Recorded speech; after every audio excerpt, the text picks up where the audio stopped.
Okay, this is Travis Wayne Goodsell. We're doing part 3 of the Last Days Messiah.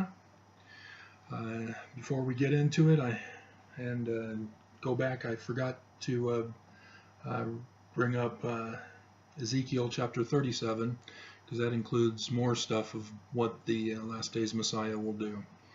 I don't know if you guys watched the news, if they're even telling you, if you listen to Fox News instead. But last night in Houston, Trump declared himself a quote-unquote nationalist. That's right. Hitler in the United States as the supreme ruler in the United States. This is what I've been warning about since November 4th, 2016, when I heard about the total solar eclipse. You know, I mean, maybe nobody's watching anymore because you guys have all decided, oh man, he's right. Oh, I don't want to hear about how right he is. Guys, Trump will start up gas chambers, his own version of them. It's coming. He's already got the concentration camps for the immigrants. He's already taking away citizenships from United States citizens. He's going after gays and transgenders. He's going after women. He's going after the poor. He's going after other skin colors than white.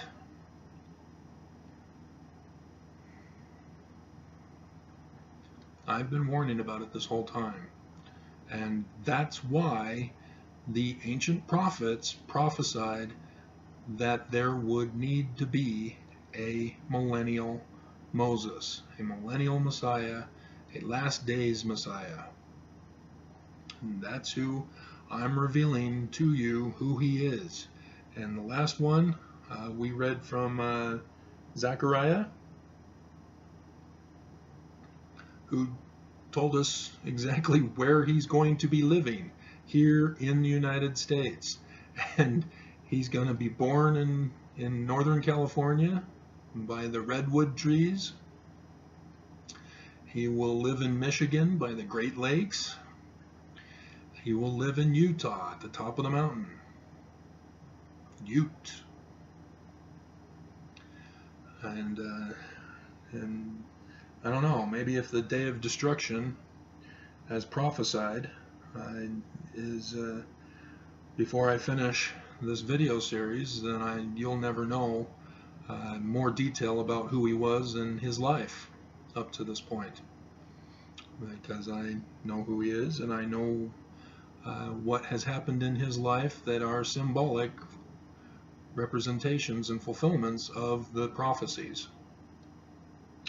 So, Ezekiel 37. All right.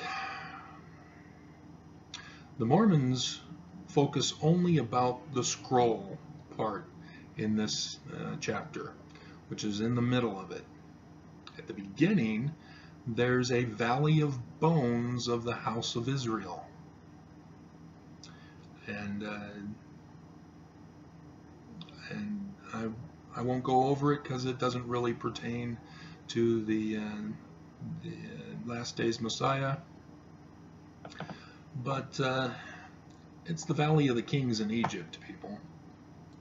It's that simple. All right. So, and he's talking about resurrection. So there are some people that say that the Last Days Messiah will not be resurrecting anybody. Jews backtrack on that. No, he doesn't have that power. We have DNA technology. We have the ability to replace defective DNA and have it restored to the good DNA that it's supposed to be. We can change the eye color of a baby. We can change the sex if we want. You know, we have the technologies to prolong life. It's just not profitable. Once we eliminate money from the system, guess what? We'll be able to prolong human life. But we got to have a world to live on. Okay, so the part that Mormons talk about is the stick of Judah and the stick of Joseph. And we know that this connects with the last days Messiah, because after this it talks about the last days Messiah, and we'll get to that in a second. So I want to tell you what the last days Messiah is capable of doing. And all right, so 19, he talks about it, and then people are asking questions. What do you mean? And then 19, say unto them, thus saith. Oh, okay. Wrestling. It's the news about Trump also. I've been paying attention to that today. Say unto them, thus saith the Lord God, behold, I will take the stick of Joseph. Stick. They used to write on sticks. They called them scrolls. And that's the cover for all of these videos, is the Torah scroll, which is in the hand of Ephraim. Ephraim was the birthright blessing son of Joseph, even though he usurped it from Manasseh, who was the firstborn between Ephraim and Manasseh. And the tribes of Israel, his fellows, and will put them with him, even with the stick of Judah, the Torah, the Tanakh, and make them one stick, and they shall be one in mine hand.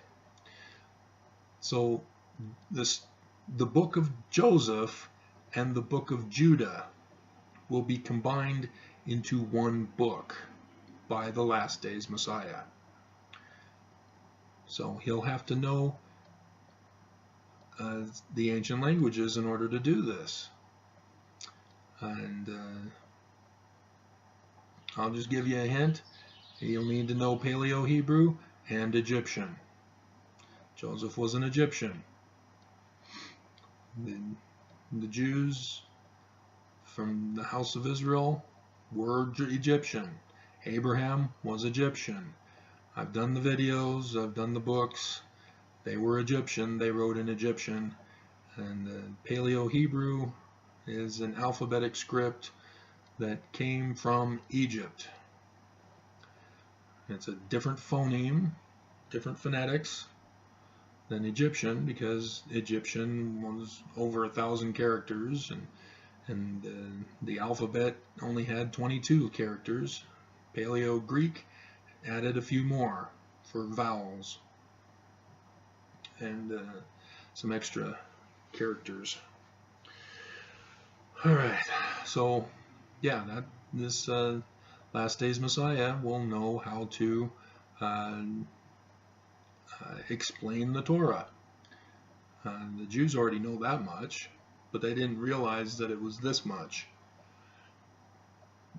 because there's missing information from the Torah. As I've pointed out, there are questions that are needing to be answered, the gaps that need to be filled, and the information will be filled in by the last days Messiah. Alright. And will take the children of Israel from among the heathen, whither they be gone, and will gather them on every side, and bring them into their own land. So they're already in their land being gathered, so it's referring to a central location in the United States, as I've previously discussed. and I will make them one nation in the land upon the mountains of Israel. It is not Israel. It is America, the United States. And one king shall be king to them all, the last days Messiah. And they shall no more be two nations. So he's using the knowledge of his immediate past to explain the future. And so the whole world will be united. And the whole world is Israelite, the house of Israel. And it split off. Judah went to its place. Northern Israel went off to their place. And the gathering will gather them to the United States, both Jew and the house of Israel. So the Jews think that they need to go to Jerusalem. That was not it. That's why it's been all these decades without a last days Messiah. So there's an explanation, and I need to pause. Okay. Had to talk to somebody who was watching my first video and they'd only seen a couple of minutes of it and immediately opposed. No, that's wrong! You're going against the prophets! Are you kidding me? I'm quoting the prophets. Listen to the whole videos. Please do not comment in haste.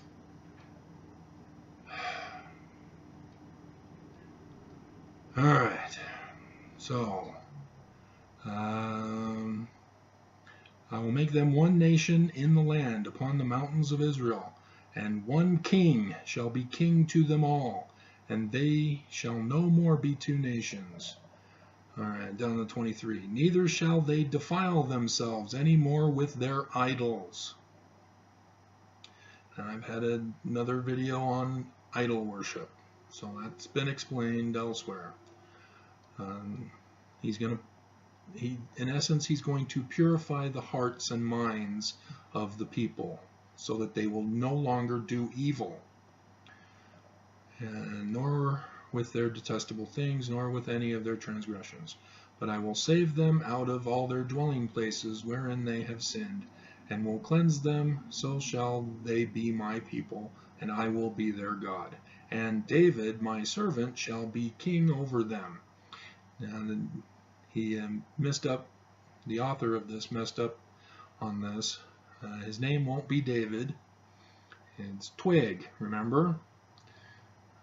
His name is the Twig. It can also be Branch, but nobody's named Branch. Twig, yes. If you haven't figured it out by now. Anyway. And they all shall have one shepherd. See, he's one king, one shepherd, the government leader, the religious leader, and they shall also walk in my judgments, and observe my statutes, and do them. He will be the lawgiver, because that's what a government authority does. And it will be one of righteousness, not wickedness. And they shall dwell in the land that I gave unto Jacob my servant, Jacob, wherein your fathers have dwelt, and they shall dwell therein, even they and their children and forever, and the servant David shall be their prince forever and ever. He's not going to Jerusalem. It is the United States. Moreover, I will make a covenant of peace with them. It shall be an everlasting covenant with them, and I will place them and multiply them, and will set my sanctuary in the midst of them forevermore. So even though we heard from Daniel that the first attempt to build the temple with the sanctuary, because there's the tabernacle, which is the inner court, the sanctuary, which was the inner court, where the Holy of Holies is, because that's 27. My tabernacle also shall be with them. So you have the full temple, you have the tabernacle, then you have the sanctuary, then you have the Holy of Holies in the sanctuary. Sanctuaries in the tabernacle, tabernacles in the temple. And I will be their God, and they shall be my people. And the heathen shall know that I, the Lord, do sanctify Israel, when my sanctuary shall be built in the midst of them forevermore. It will be in the middle of the United States. And the rest of the United States will know, as well as the rest of the world will know, that the Lord is the Lord, and that is his people, that is his place. But as we found out last time, there's going to be a problem, and the first attempt will fail. But we can see here that there's an assurance that the temple will eventually be built and will last forever, at least through the millennium. Okay, so that's 37.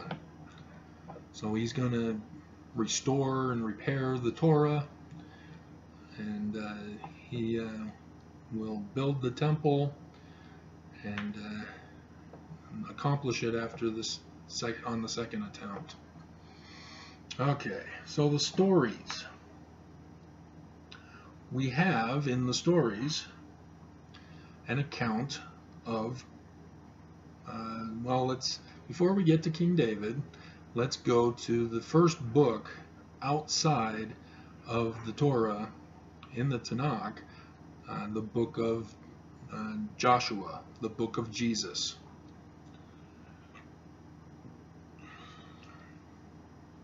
You must remember in the Exodus that Moses was able to take a people and go to the northern kingdom of Egypt. And Egypt was split into Canaan and Egypt. And Moses was allowed to go to Canaan. But according to the record, he didn't go into Canaan right away. And history tells us that the 19th dynasty pharaohs actually took a campaign up into Canaan following the Horus Road and did some conquering, and there's a stela that says that they conquered Israel. And so that wasn't the case, but that's what they thought, and that's what they recorded. But Moses,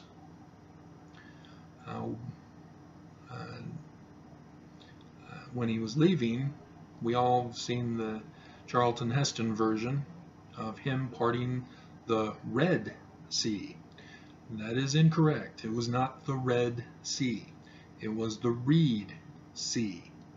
In the Hebrew text, the Dead Sea Scrolls confirm Reed Sea. So the Septuagint is outnumbered. Again, it wasn't the coat of many colors, and likewise it's not the Red Sea. It was the Reed Sea.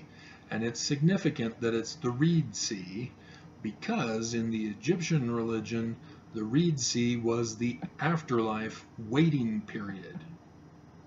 It was like a purgatory place before a person is reunited with their body and ascend to be with Osiris. And that's what the Field of Reeds is. So for the Torah to utilize Egyptian symbolisms is well understood, and there's a reason for that, is that Moses was preparing the people for the afterlife, and the passing through the river, the field of reeds, that had to do with the creation accounts. In the first creation, you have the land emerging from the waters. And in the flood account, which is also a creation account, and I've done the videos, go look them up, please. You know, this is all about the last days Messiah. This is not about all the theology that's involved in the Torah. And so with the flood story, you have Noah and his Ogdod floating on the water in an ark. And then dry land appears, and they land on the top of the mountain. And that all has to do with this. Because what did Moses take through the dry land in the midst of the waters? The ark. This is a direct connection with those earlier stories in the Torah. They're all connected. They all have to do with the last days Messiah. And so Moses is with the Exodus. He's playing the role of the father figure who is murdered.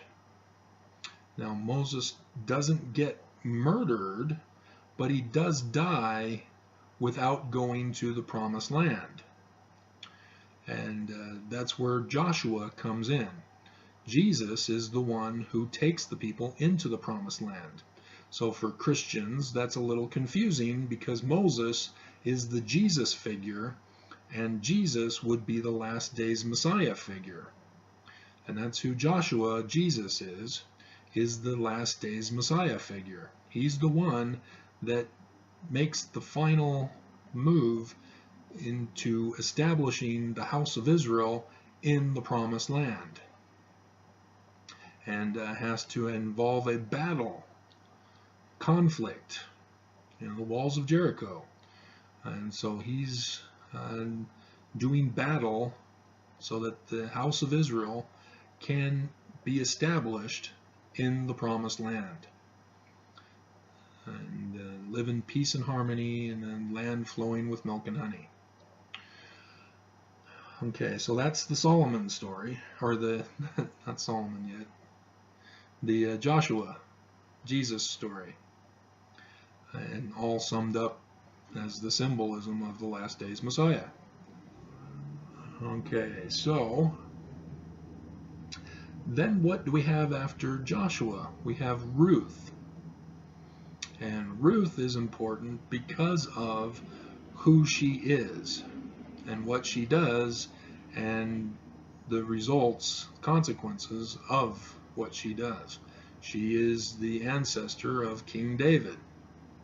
And Ruth is the feminine form of the Egyptian goddess for the sun god Ra, his wife.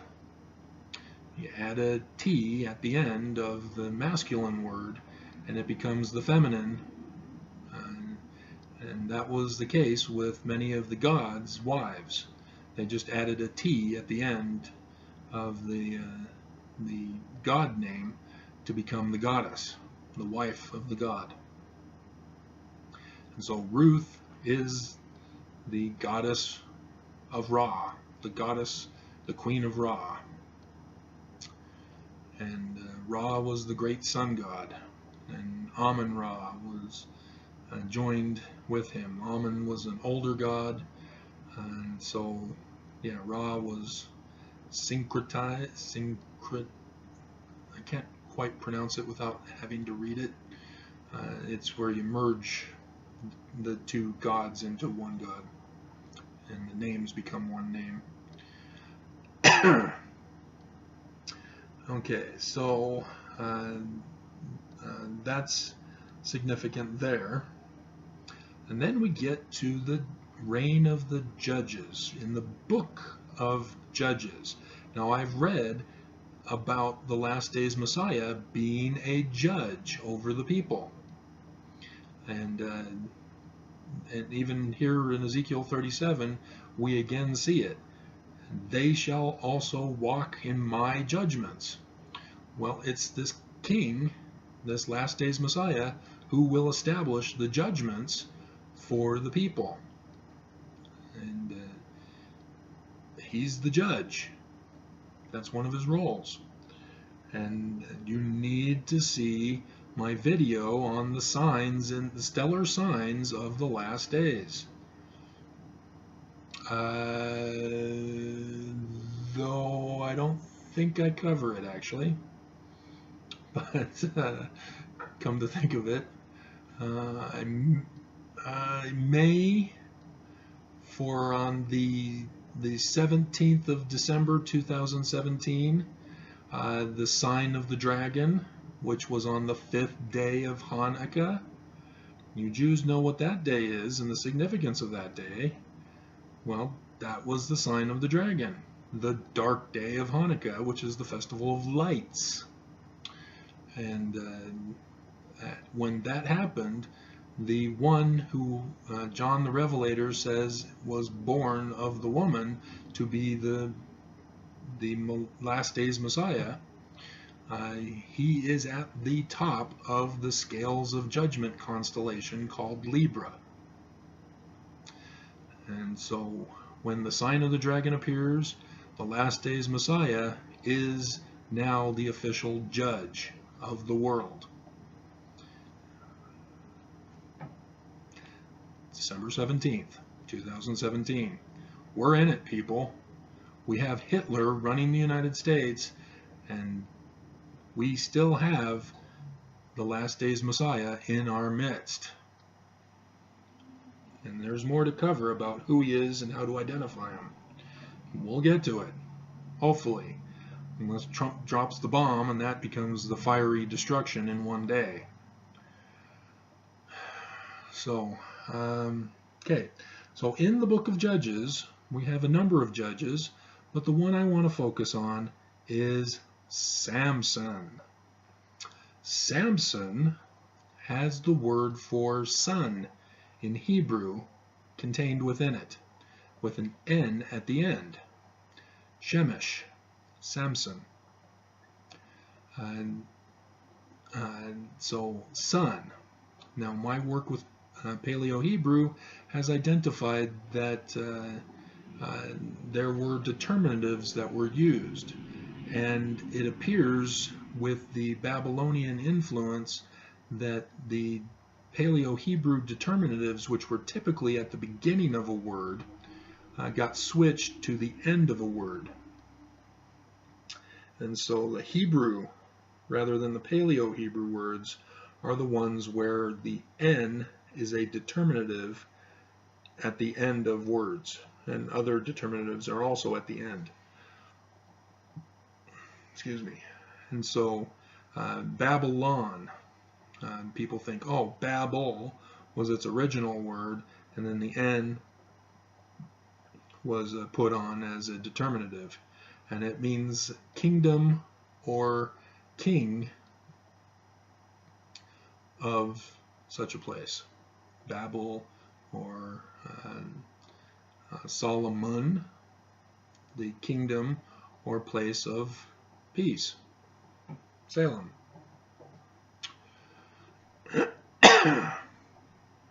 And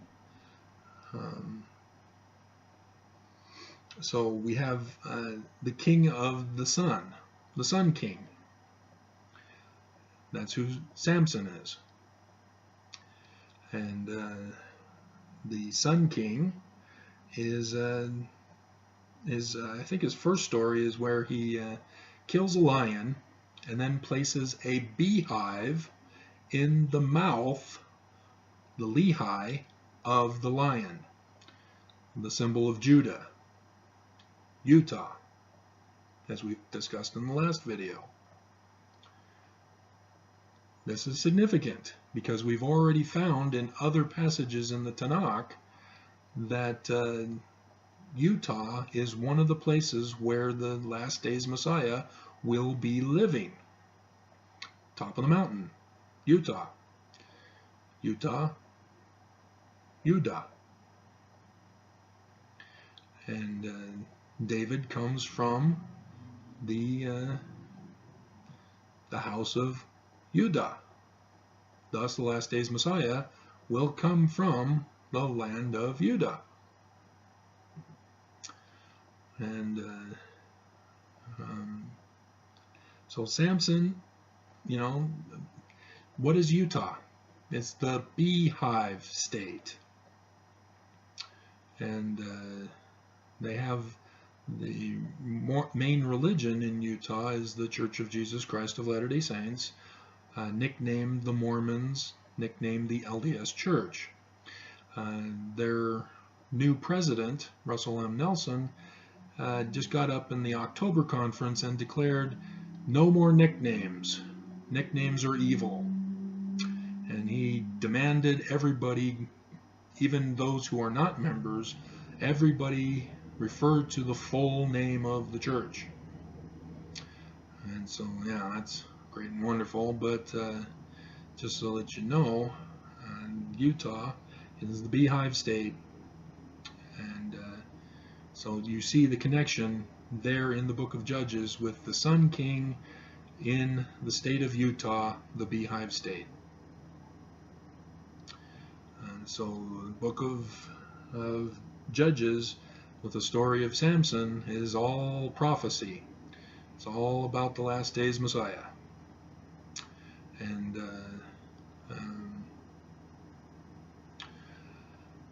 he also, if you're not recalling your book of or the story of Samson very well, when he had Delilah,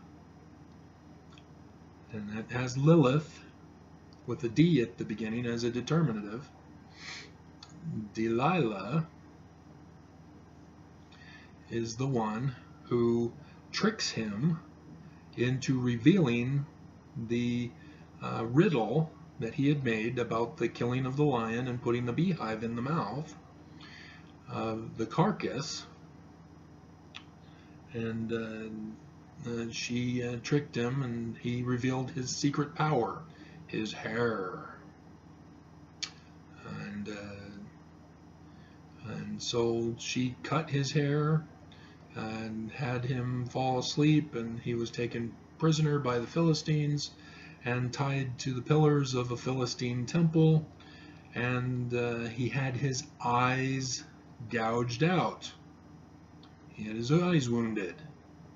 This is significant for the last days Messiah. And when I get to the Egyptian symbolism of the last days Messiah, it should all connect together and you'll figure it out. And then Samson then prays to God and say, Lord, give me this one last bit of power and I will crush the Philistines with one final blow. And he tears down the temple and it collapses on the Philistines, and in that day he killed more Philistines than in his whole lifetime. Sort of a sarcastic comment by the author. And so he dies to sacrifice himself for the house of Israel. And so that's also That's also a significant symbol there. That portrayed him as the father king who was murdered by his brother. So they did it in reverse, but not quite, because when you think of morning, you're the child, afternoon, you're at your full glory as king, and then the evening is your death. And that's the cycle of life, that's the cycle of the Egyptian concept. that from the death of the father results in the birth, the rising up of the son, until he's fully grown to become the king, to take back the throne of his father who had been murdered, and the kingdom taken over by the usurper. That's all part of it. Okay, so that covers Samson. Oh, yeah, there's also the tale of Samson gathering foxtails together, lighting them on fire, and then setting the crops on fire. The day of burning. So I'm sure that's a part of it. Okay, so as you see, the last days Messiah has to be a judge before he's officially crowned. And like I said, he's been on the judgment seat before his crowning since December 17th, 2017.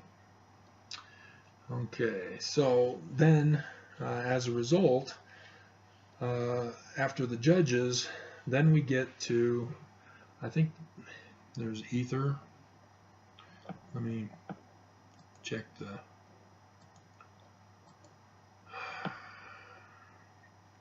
Oh, yeah, Judges comes first, then Ruth. So the wife of Ra is after Judges, and then we get to 1 Kings, which in the King James Version is called 1 Samuel. So the original text had it 1st through 4th Kings, not 1st and 2nd Samuel, 1st and 2nd Kings. And they're a separate book or scroll than Chronicles, although Chronicles includes a copy of the summary of the Book of Kings, and then goes into the Babylonian takeover and what happened afterward. Okay, so yeah, Esther's not till much later, which she should be further up because she was with the well, they don't have them in a great order, but so after the reign of Judges, then you have the kings, and you have to introduce a prophet who is receiving revelation.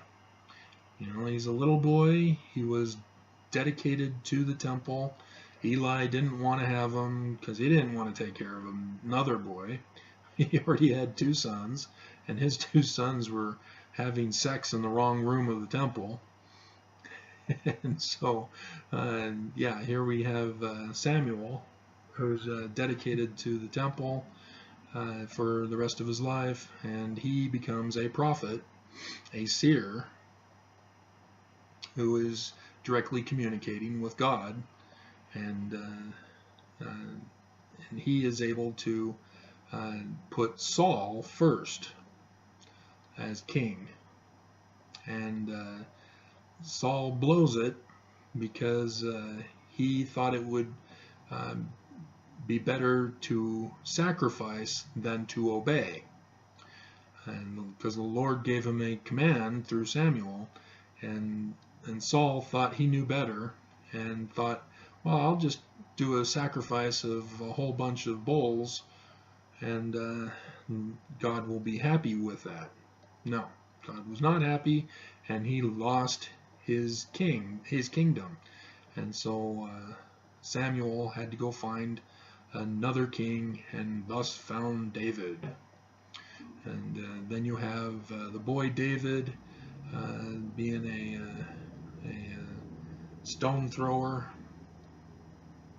and is able to knock down Goliath, sorry. And then you read in a different book that David was already a king when he took on Goliath, and he didn't actually slay Goliath. It was actually one of the guards of King David who slew Goliath, because the brother of Goliath was upset about that and wanted revenge. So there's a little bit of a conflict there. But when you understand that David and Goliath comes from the Greek stories, then that makes more sense to you. But you have King David, and he ends up being a naughty boy, and he ends up losing his kingdom because of it, although he's promised that there would be a last days Messiah who would rise up and restore his kingdom that he blew because Bathsheba committed adultery with a married woman and then tried to cover up her pregnancy by killing her husband by placing him on the front lines of the battle. And Nathan the prophet came to him and said, I know exactly what you're doing and you ain't getting away with it. God's not happy with you and you're busted. And so King David lost his glory on that day. And so that's interesting because the kingdom that the last days Messiah will reestablish is the kingdom of David. And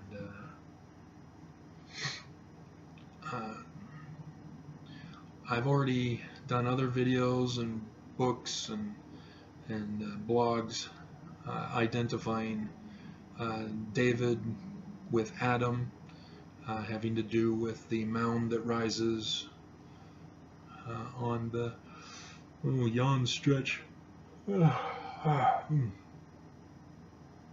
rises in creation, and it's tied to the Egyptian accounts, of which the book of Joseph was written in and will be merged with the Torah to be fixed and corrected. Okay, and then Solomon.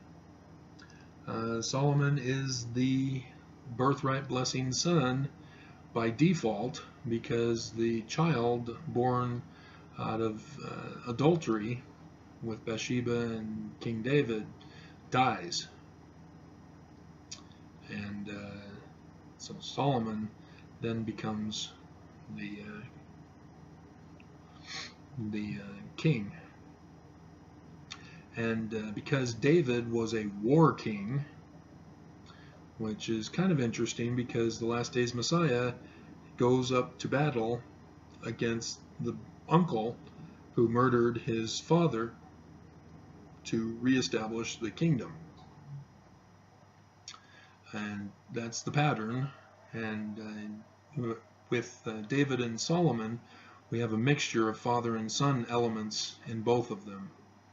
And so King David is a warrior king, and King Solomon, because of his name, peace, he's the peaceful king. He's the one who restores the temple. He finally gets it built. And so you see with King David, government, and Solomon, religious. So you see that the two are actually one, if the last days Messiah. But yet at the same time, it's also a prophecy of the corruption of King David and King Solomon, symbolic of the last days, for the need for a last days Messiah because of the corruption of the government of the United States and the corruption of the religion of the United States, which I will get to later. If you haven't watched any of my other videos, you already know the answer to that one, and I've pretty much given it away if you've been paying attention and you are able to put two and two together. And so yeah, and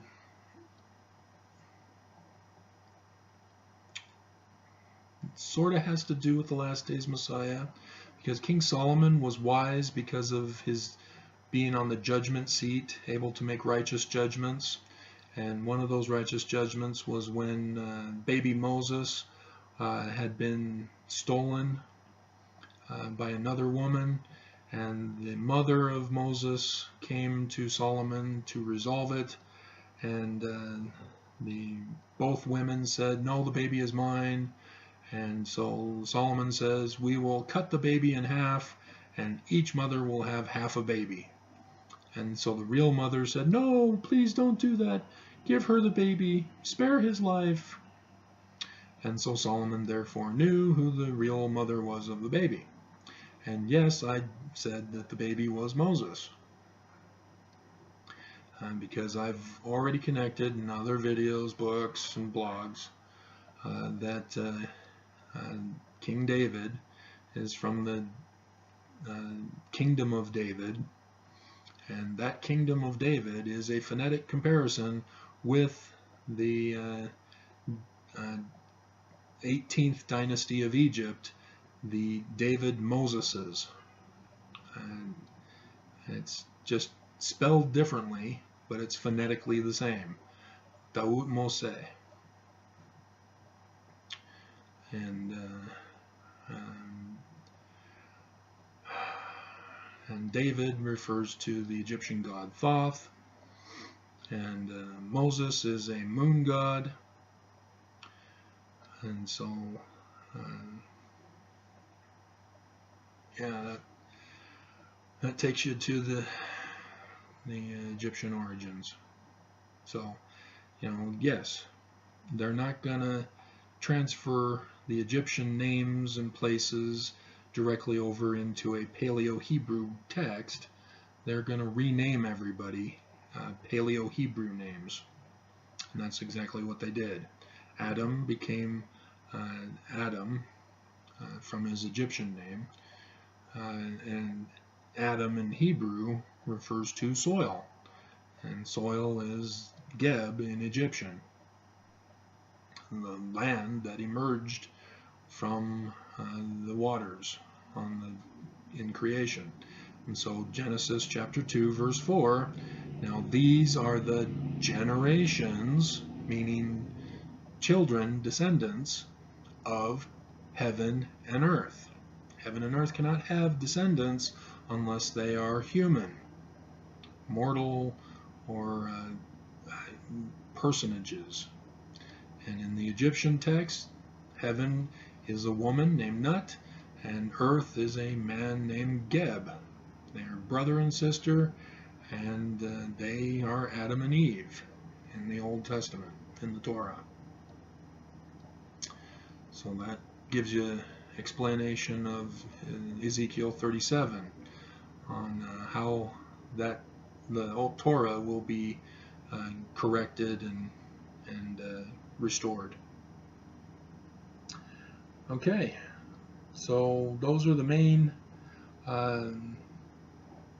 stories from the Tanakh about the symbolisms of the last days Messiah. And next we'll get into Maimonides before we do Jewish tradition and last days signs. And Maimonides, his statement, I need to read most of it, and it's from JewsForJerusalem.org is where I get my information from. It's sort of like Cliff Notes for his actual writing on the subject. And so I'll be reading over the Cliff Notes, and that'll take a whole video in and of itself, most likely. So we'll stop 10 minutes early on this one, and we'll go from there.